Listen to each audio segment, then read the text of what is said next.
We just got some big news out of Detroit. How big? How about $4.5 billion big?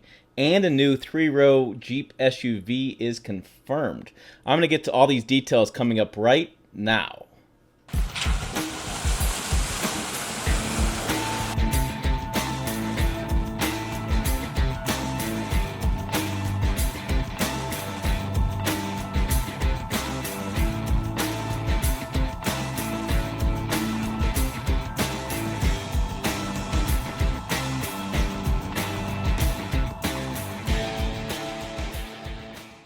Hey, it's Tim Esterl, Pickup Truck Plus SUV Talk, and my passion is trucks and SUVs. Let's get right into this news. There's a big press release sent out by FCA today.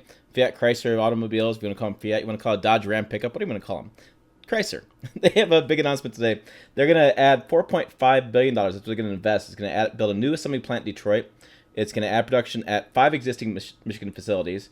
It's going to create nearly 6,500 jobs. It's going to leave space for 2 new white space products.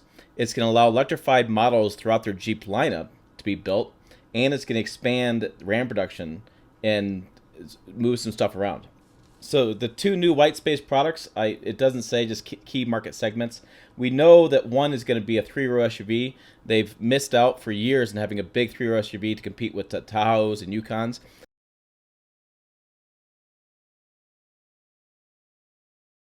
Now, we do have spy photos of a 2-row Jeep Cherokee, but I believe they're going to go bigger than that. Sources tell me they're going to be a big full-size SUV coming because Jeep is really eager to play in that segment, and there's good reasons why.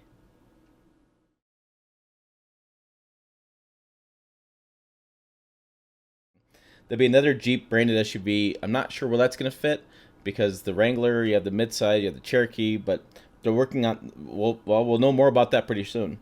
So they're going to expand production of Ram products. It's going to be Jeep and Ram. That's what they're going to invest in. So they're going to look at a new facility in Detroit, and they're going to move some stuff around. So let me get to moving stuff around first. It's going to invest $1.6 billion to convert the 2 plants to compromise the Mack Avenue engine complex.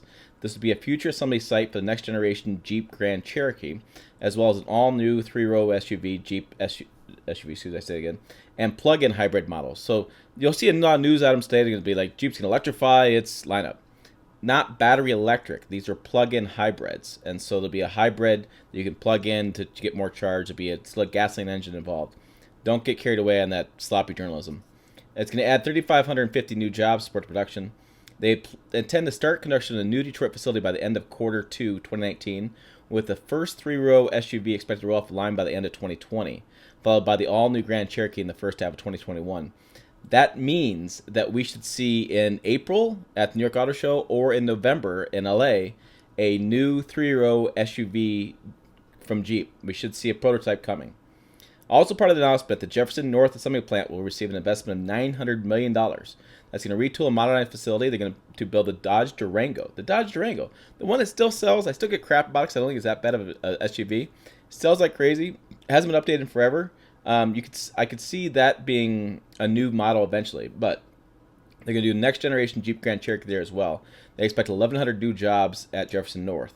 The reborn Mack facility will be the first new assembly plant to be built in the city of Detroit in nearly 3 decades. The Jefferson North 1991 was Jefferson North's last new assembly plant built in the city. So a new plant in Detroit. That's huge news considering what's going on with Chevy and GM laying off people and Ford changing up their assembly plants.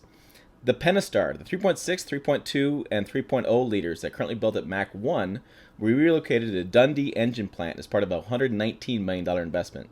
Pentastar production at Mach 1 will end by Q3. Mach 2 has been idle since it ceased production of the 3.7-liter V6 in September 2012.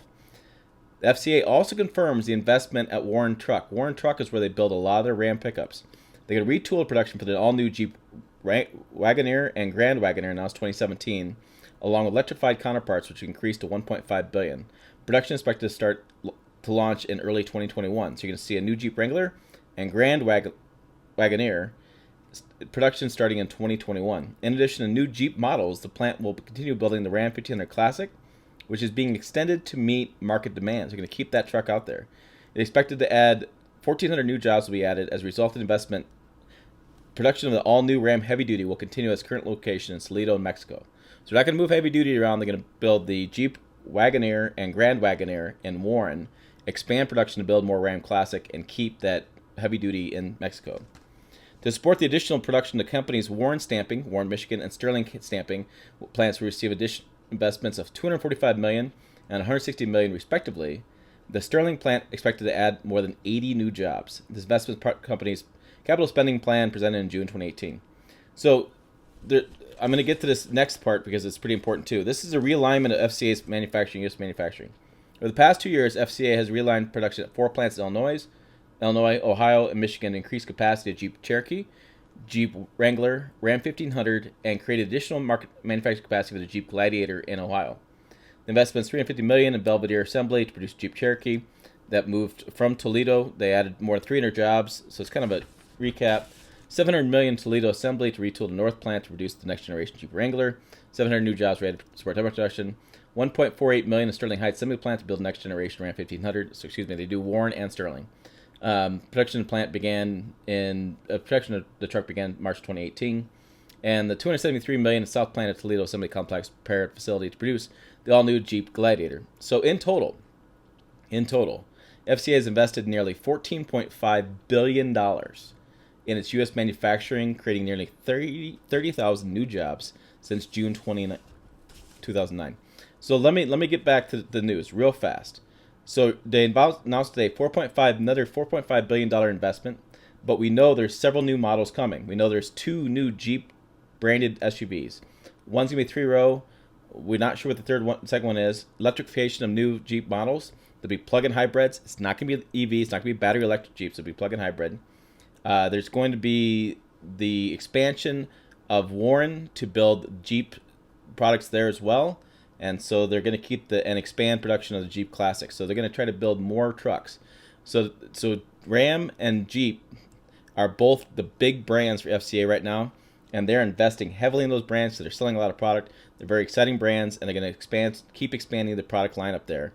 And then that new 3-row SUV it could be a really off-road capable Jeep SUV. I mean, it could be a big monstrous Jeep thing. Is going to be built, and that's going to be really exciting because that's going to be they're going to have a true competitor in the full-size SUV marketplace. Yes, I'm talking full-size Jeep SUV. Could be the Wagoneer, could be the Grand Wagoneer, or a model yet to be named. If you think I'm nuts, Car and Driver has the same kind of story.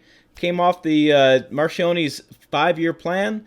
They've talked about doing it, and I'm telling you, I think that's coming. Which to me is exciting because there's a lot of talk about small cars, electric cars, battery electric. Tesla gets all this news. But the market for full-size SUVs is huge. And the fact that FCA hasn't had a product in that market for a long time has really hurt them. And Tahoe and Yukon sales, look it up.